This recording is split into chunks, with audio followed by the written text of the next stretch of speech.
우리 앞뒤 좌우로 한번 인사하실까요? 오늘도 행복한 주일 되십시오. 오늘 이 예배가 끝나면 식당에서 다락별로 식사 교제가 있습니다.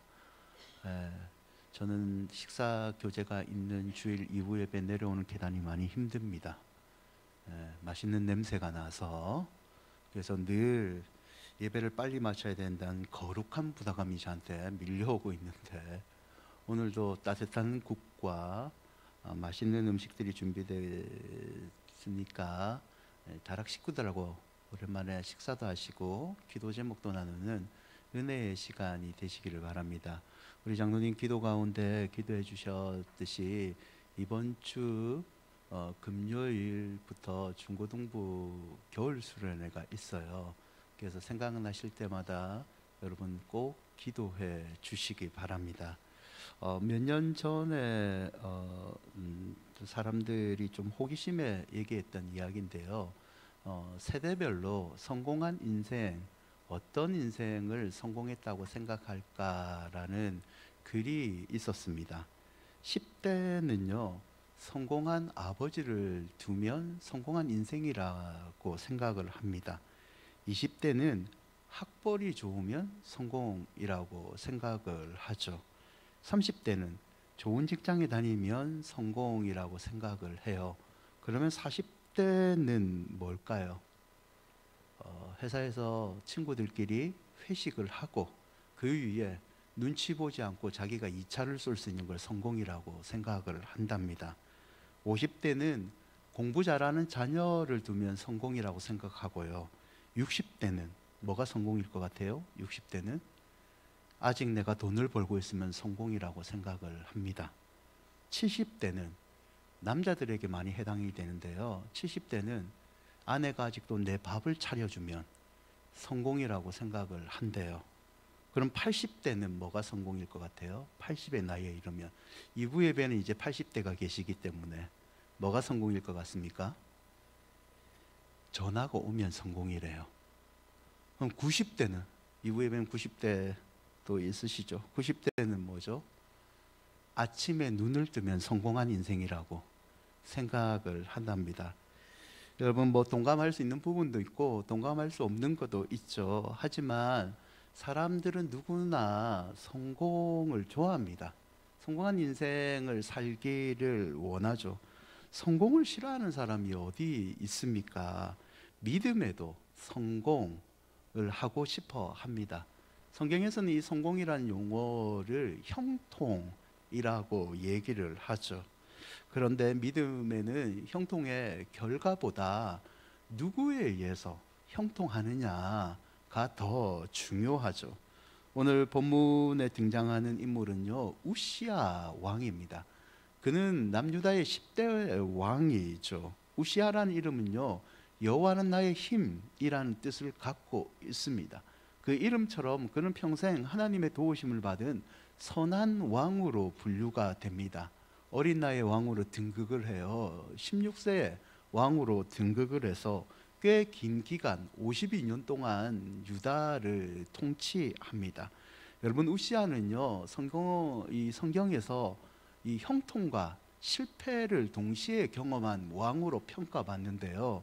우시야의 마지막을 기록한 성경에 이런 기록이 있습니다. 역대하 26장 23절을 보면 우시야가 그의 조상들과 함께 누우며 그는 나병한 자라 하여 왕들의 묘실에 접한 땅 곧 그의 조상들의 곁에 장사하니라. 그의 아들 요담이 대신하여 왕이 되니라.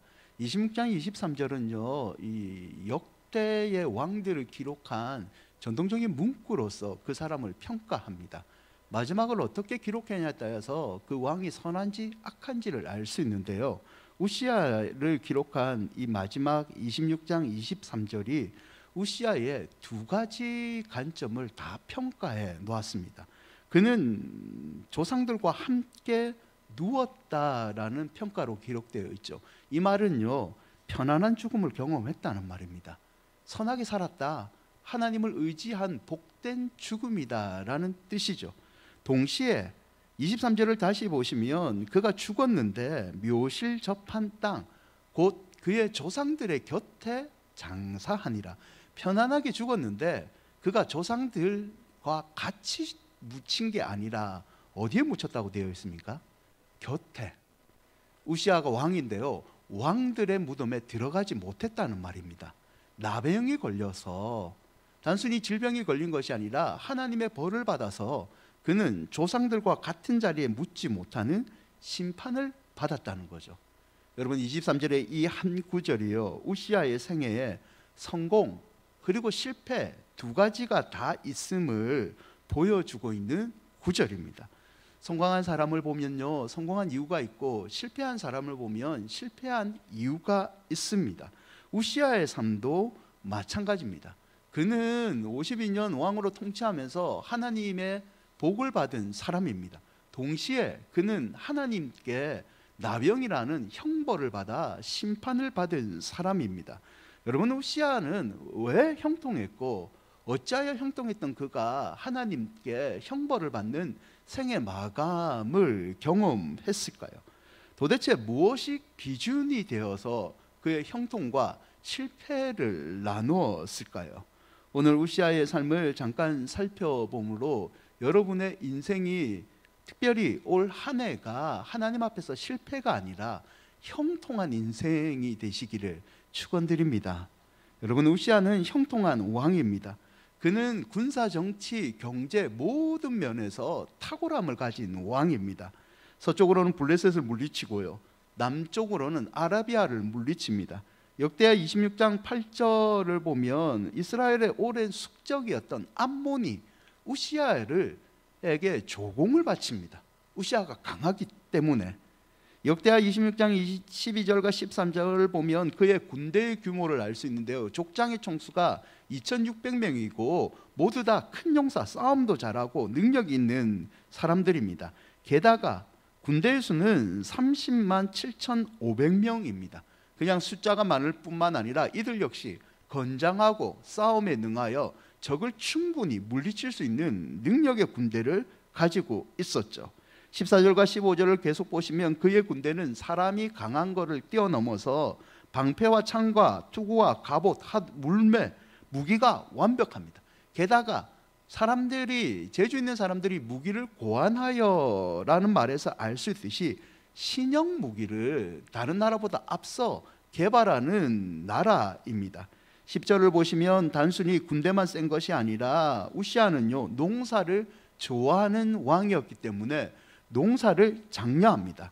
광야를 개간한 등 풍요로운 경제 생활을 나라에 이룹니다. 8절을 보시면 암몬 사람들이 조공을 바칠 때에 우시아가 강성하여 애굽의 변방까지 이름이 퍼졌다라는 기록이 있죠. 당대의 최고의 센 나라는요, 애굽, 이집트입니다. 하지만 이 이집트까지, 애굽까지 우시아의 이름을 들 정도로 정치적인 힘도 강했음을 우리는 알 수 있습니다. 여러분, 우시아는 이와 같이 모든 면에서 형통을 이루는 왕이었는데요, 그가 형통했었던 이유는 첫째는 하나님의 기이한 도우심 때문입니다. 5절인데요, 26장 5절을 다시 한번 읽어볼까요? 하나님의 묵시를 밝히 아는 스가랴가 사는 날에 하나님을 찾았고 그가 여호와를 찾을 동안에는 하나님이 형통하게 하셨다. 성경은 역대기의 기자는 분명하게 우시아의 형통의 이유가 하나님 때문이라고 얘기를 합니다. 7절에서도 하나님이 우시아를 도와줬기 때문에 라는 기록이 있죠. 15절은 조금 다른 표현을 쓰는데요, 역대하 26장 15절을 보면 우시아의 이름이 널리 퍼진 이유가 기이한 도우심, 하나님의 도우심이었다. 우시아의 지혜와 우시아의 통치력이 아니라 사람의 말로는 설명할 수 없는 하나님의 기이한 도우심 때문에 우시아가 형통을 누렸음을 밝혀 보여주고 있죠. 이 기이한 도우심, 우리에겐 조금 낯선 표현인데요, 사도 바울의 표현을 보면 익숙한 표현임을 알 수 있습니다. 고린도전서 15장 10절에 바울은 이 기이한 도우심을 내가 나된 것은 하나님의 은혜라는 말을 사용합니다. 기이한 도우심은 결국 바울이 얘기했던 우리에게 익숙한 하나님의 은혜이죠. 우시아의 형통은 하나님의 은혜였고 하나님의 선물입니다. 사랑하는 여러분, 여러분의 삶이 형통의 삶이 되기를 축원드립니다. 그 형통은 하나님의 은혜이죠. 우시아도 이 하나님의 기이한 도우심으로 긴 세월 동안 형통의 복을 받습니다. 여러분, 그런데 이 말을 곰곰이 생각해 보면요, 우시아가 겸손하게 하나님의 도우심을 계속 구한다면, 하나님께 계속 간구한다면 그는 형통에 머무는 삶, 계속해서 복을 받는 삶을 살 수 있다는 말입니다. 반대로 그가 하나님의 도우심을 망각한다면 형통은 어느 순간 사라지고 실패한 삶을 살 수 있다는 말도 되죠. 오늘 본문이 기록된 역대하 26장 6절에서 그리고 21절은요 크게 두 가지로 나눠질 수 있습니다. 6절에서 15절까지는 우시아가 형통한 이유를 기록합니다. 그리고 16절에서 21절은 우시아가 형벌을 받는 이유를 기록합니다. 전반부에 형통한 이유는 그는 하나님의 도우심 때문이라고 얘기를 합니다. 후반부에 우시아가 형벌을 받는 이유는 하나님의 도우심을 거절한 교만이라고 얘기를 합니다. 역대기 기자는 이 한 장에서 두 가지를 다 보여주므로 우리의 형통과 우리의 실패는 하나님의 도우심에 있다. 기준이 하나님의 도우심을 얼마큼 의뢰하느냐, 의뢰하지 않느냐, 그 믿음에 있음을 보여주고 있는 거죠. 16절을 보세요. 역대하 26장 16절을 보면 우시아가 강성해지는데 그 마음이 교만하여 하나님의 도우심을 거절하여 악을 행하게 되었다는 거죠. 여러분, 2024년 날마다 형통한 자가 되십시오. 아멘. 형통한 자가 반드시 되시기를 바랍니다. 그런 형통한 자가 되기 위해서는요, 우리는 우리 내면에 있는 무서운 유혹 하나를 반드시 이겨내야 됩니다. 그 유혹이 뭐냐면 내가 이렇게 했기 때문에 이건 당연하다. 이런 유혹을 이겨내야 됩니다. 내가 건강하면, 내가 평소에 운동을 잘했기 때문에 건강한 건 당연하다. 우리 집안이 조금 돈이 넘쳐나면 내가 성실하게 일했기 때문에, 내가 똑똑하기 때문에 이건 당연하다. 여러분, 그 말도 맞습니다. 하지만 성도는 당연하다라는 생각을 뛰어넘어서 당연하지만 우리를 도와주시는 하나님의 기이한 도우심이 있기 때문에 이거는 당연한 것이 아니라 하나님께 감사하다를 표현해야 됩니다. 여러분, 우시아가요 이 유혹을 이기지 못합니다. 그는 계속된 형통에 익숙해져서 성공이 하나님 때문이 아니라 하나님의 도우심이 아닌 자신 때문이라고 생각을 합니다. 26장 16절과 18절에 보면 그가 강성해지고 마음이 교만하여 악을 행합니다. 구체적인 예 하나가 놓아 있는데 하나님께서 세우신 질서가 있습니다. 제사를 드릴 때는, 여호와께 분향할 때는 왕이 하지 않습니다. 오직 구별되어 있는 아론의 자손 제사장들만 할 수 있게 하나님이 질서를 만들어 놨습니다.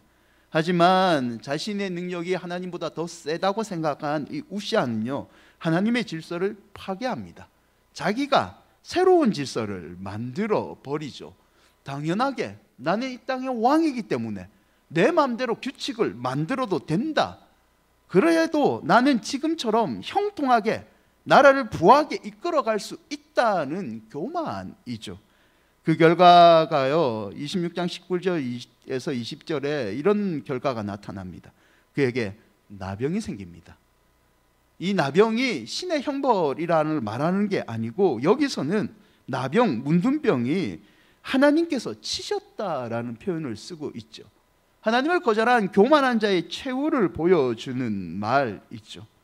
여러분, 어려움 상황 속에서 형통하면요, 우리는 하나님의 은혜입니다 라는 표현을 씁니다. 우시아는 16세에 등극을 했습니다. 어린 나이에 왕이 됐기 때문에 그는 하나님의 은혜입니다, 하나님 도와주십시오 라고 날마다 간구하는 자였죠. 하지만 형통이 계속될수록 그는 하나님의 도우심이 아닌 나 자신의 힘이다, 나의 능력이다 라는 교만으로 범죄한 인생으로 바뀌게 되었습니다. 여러분, 형통할 때 교만을 막는 최고의 방법은요, 하나님의 기이한 도우심을 인정하는 겁니다. 하나님께서 지금까지 여러분을 도와주고 계십니다. 아멘. 여러분, 그 감격을 잊지 마십시오. 하나님의 도우심을 잊지 마십시오. 이사야 6장 1절인데요. 함께 읽어볼까요? 우시야 왕이 죽던 해에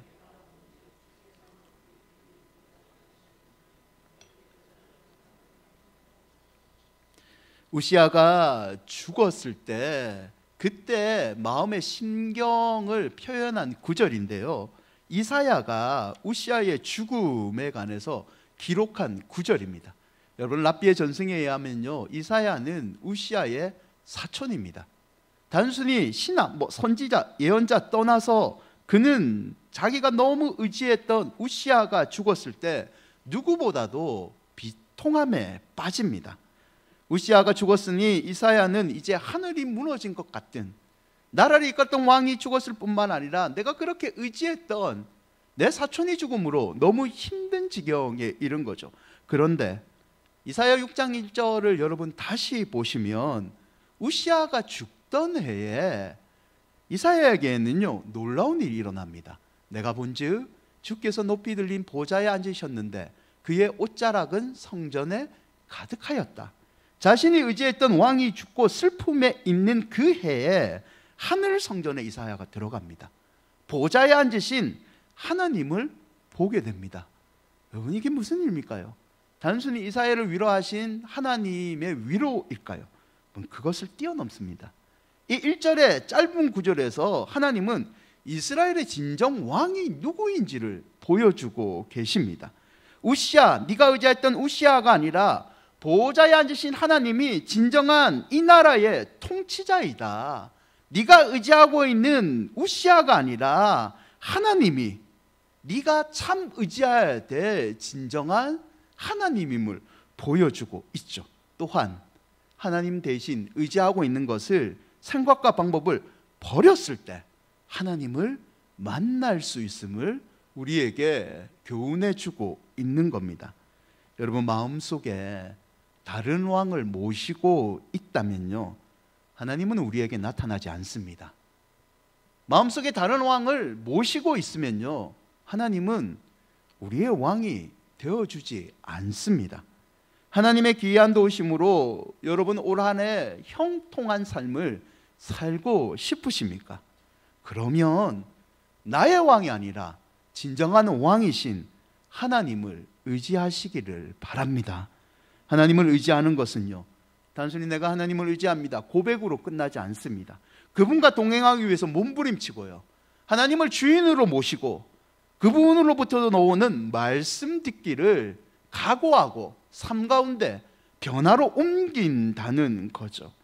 여러분, 하나님을 이렇게 몸부림치고 구하면 하나님이 주시는 형통이 저와 여러분의 삶에 큰 힘이 될 줄 믿습니다.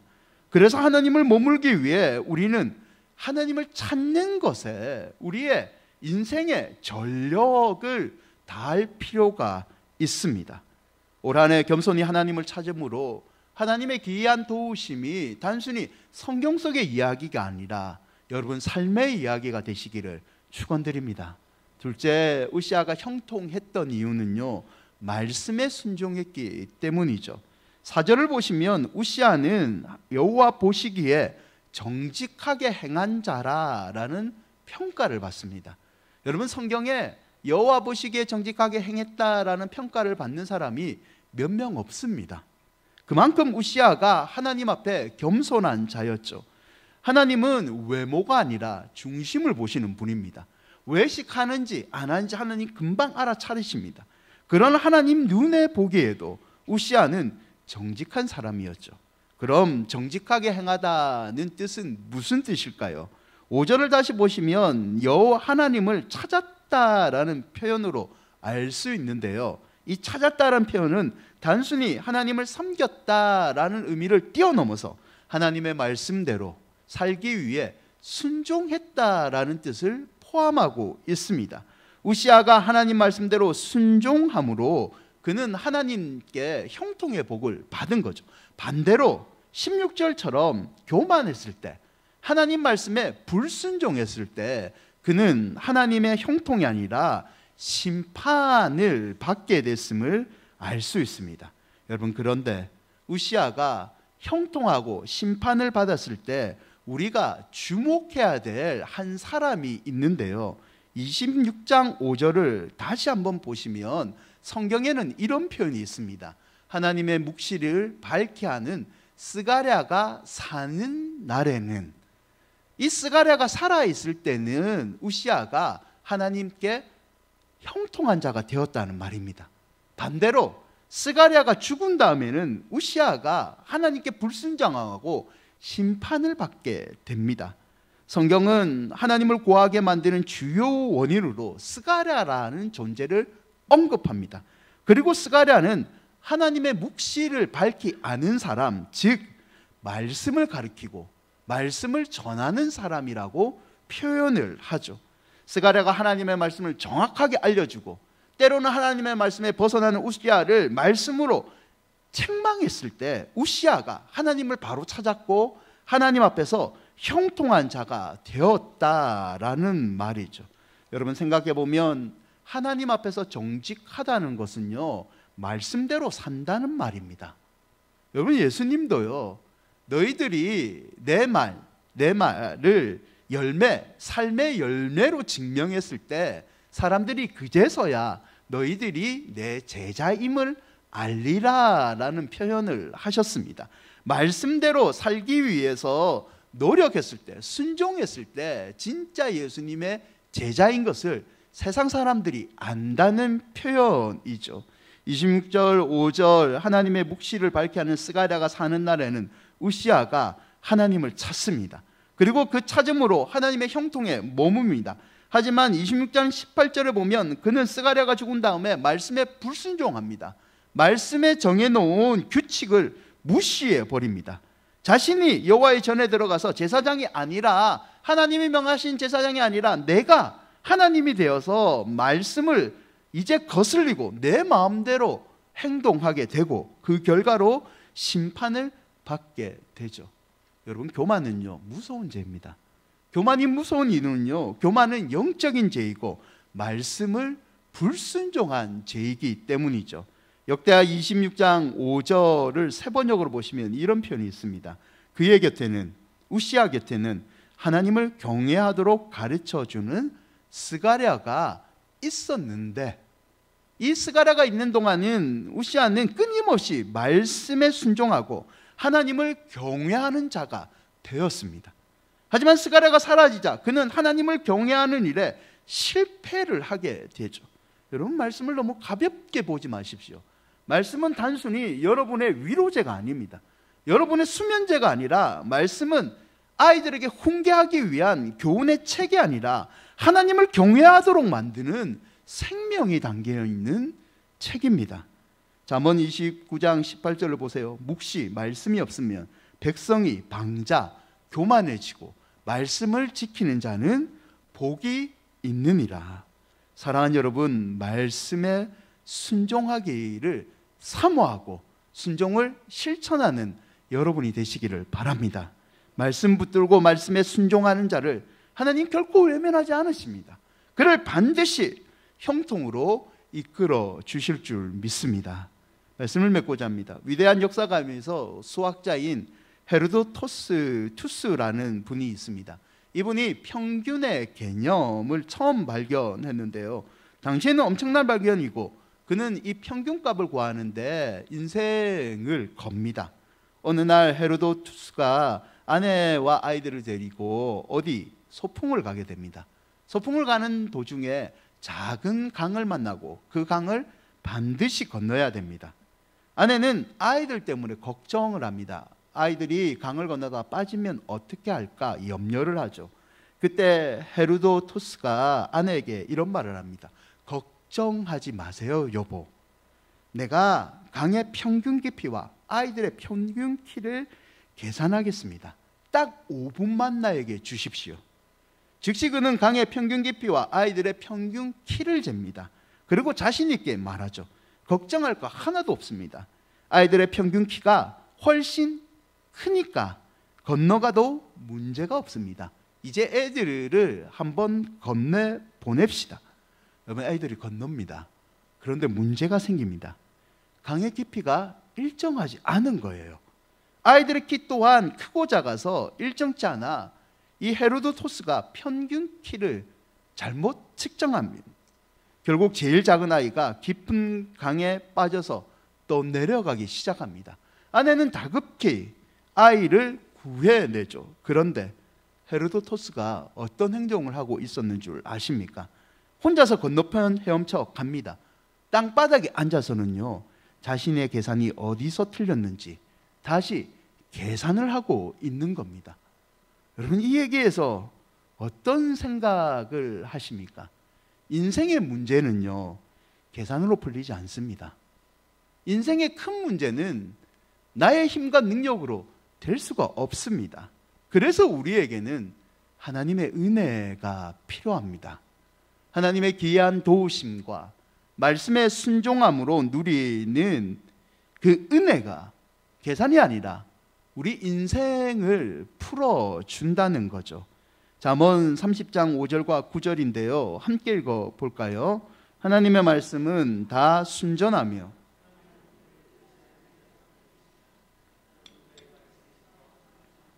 그가 너를 책망하시겠고 너는 거짓말하는 자가 될까 두려우니라. 내가 두 가지 일을 주께 구했사오니 내가 죽기 전에 내게 거절하지 마시옵소서. 곧 헛된 것과 거짓말을 내게서 멀리하옵시며 나를 가난하게도 마옵시고 부하게도 마옵시고 오직 필요한 양식으로 나를 먹이시옵소서. 혹 내가 배불러서 하나님을 모른다 여호와가 누구냐 할까 하오며 혹 내가 가난하여 도적질하고 내 하나님의 이름을 욕되게 할까 두려워함이니이다. 아멘. 아굴의 기도인데요. 여러분, 저는 아굴의 기도를 너무 좋아합니다. 평소에 기도할 때 이 아굴의 기도대로 많이 기도합니다. 하나님, 나와 내 가정, 우리 교회를 가난하게도 마옵시고 부하게도 마옵게 도와주십시오. 우리가 너무 가난하면 하나님 욕하지 않습니까? 우리가 너무 부하면 하나님 교만하지 않습니까? 뭐 이런 기도를 자주 했습니다. 그러다가 이번 말씀을 준비하면서 제가 놓쳐있던 부분을 발견하게 됩니다. 그게 뭐냐면 잠언 30장 5절 부분입니다. 하나님의 말씀은 다 순전하며 하나님은 그를 의지하는 자의 방패시니라. 너는 그의 말씀에 더하지 말라. 아굴에 이 복을 바라고 나는 기도를 늘 했는데 생각해 보니까 아굴이 이 기도를 하기 전에 아굴은 하나님의 말씀을 의지했습니다. 하나님의 말씀을 나 의지합니다. 이 말씀에 더하지도 덜하지도 않고 그 말씀 그대로 순종하겠습니다. 이 순종의 자세가 있었기 때문에 그는 하나님의 귀한 도우심을 누리는 인생이 되었던 거죠. 여러분, 올해 여러분의 삶이 아굴과 같은 복된 삶이 되시기를 축원드립니다. 그 복된 삶을 누리기 위해서 하나님의 말씀을 의지하십시오. 하나님의 귀한 도우심을 누구보다도 간절히 사모하십시오. 아무쪼록 하나님의 이 귀한 도우심과 말씀 순종으로 올 한 해 날마다 형통에 머무시기를 주의 이름으로 축원드립니다. 우리 말씀 기억하면서